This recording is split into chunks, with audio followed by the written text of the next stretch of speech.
money. That's the situation. When you talk of lack of funds, what exactly is the cost of the East-West Road? At present, it sounds a bit difficult to tell you how much. There are ancillary costs associated with that. So to mention a specific sum may run short of the figure as the days go by, because there are other claims according to the contracts which set in on daily basis. But I had given you an idea that initial design, about 560 billion or more, and about 280 billion had been paid, and then with some other additions to that, variations and all that, before we resumed office, the cost tending towards 600 billion. And in this, what has been paid out is in the region of 280 billion. Does that suggest you're running a project without a clear future? We have a very clear future. It is the elements that determine that future that are also clear but variant because of the prevailing conditions specified in the contracts that we are executing. You also pointed out the foreign exchange factor, which is very important here. Contractors complaining that the contracts were awarded in Naira, and now the foreign exchange pressure is having a toll on the Naira. What options are you considering?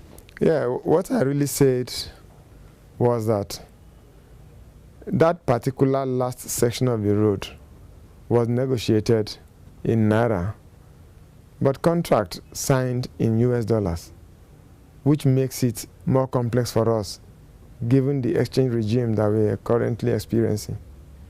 So ultimately, we are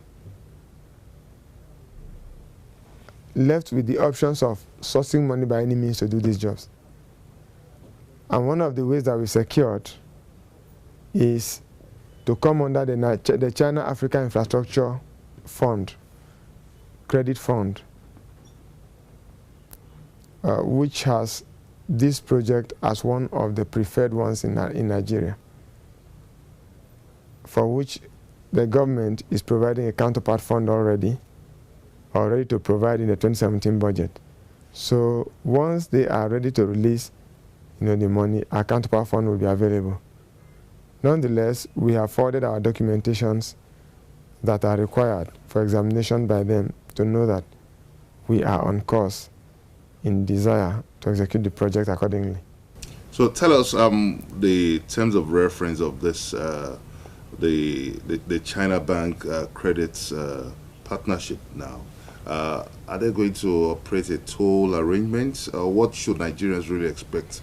Well, being a credit facility, we have no conditions as to how we run it relative to what they will want. The only terms will be on how we repay back. And that, of course, is under working by the technical departments that are necessary to make suggestions by way of recovering the money to pay back.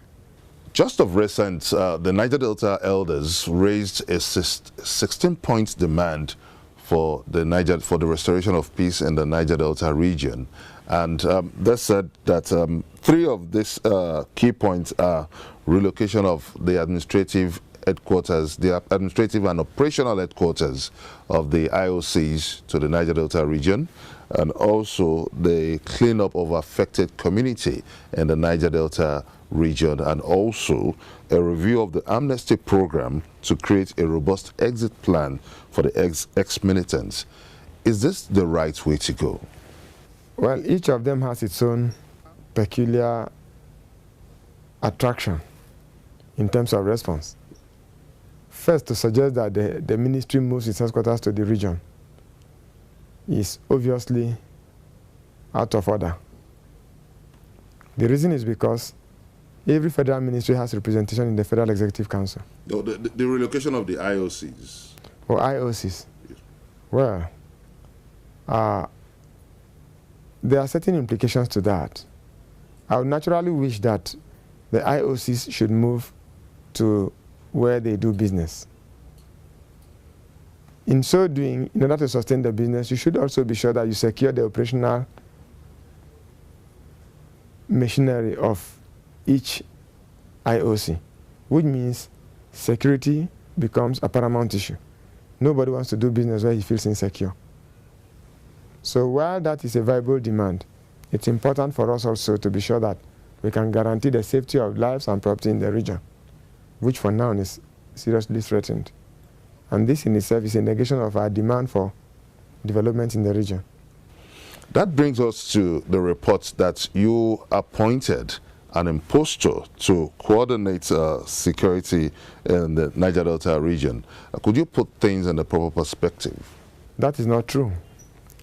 The issue of security has to do with operational arms of security management in the country, wherein the military and paramilitary establishments are involved.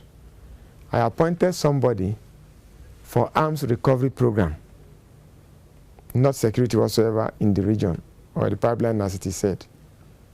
The task we gave him was for us to recover arms from the militants, not the willing facade of coming to bring the Lugard guns to the playground and say you are seeking amnesty.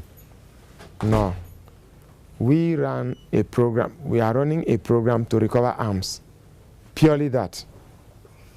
So our program is different from running the security maintenance in the region. It should be understood. And when we call it a program, we have the full import of what it means.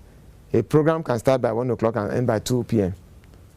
So it is by no means a statutory, institutionalized exercise that has terms of limitless operation or that will enable anyone as such to delve into the functional state duties of security agencies. You may also join in this conversation by sending us your comment on our various social media platforms showing on your screen. Coming up on Question Time, setting the record straight on the Niger Delta cleanup plan. Find out from Nigeria's Minister of Niger Delta Affairs. Join us again.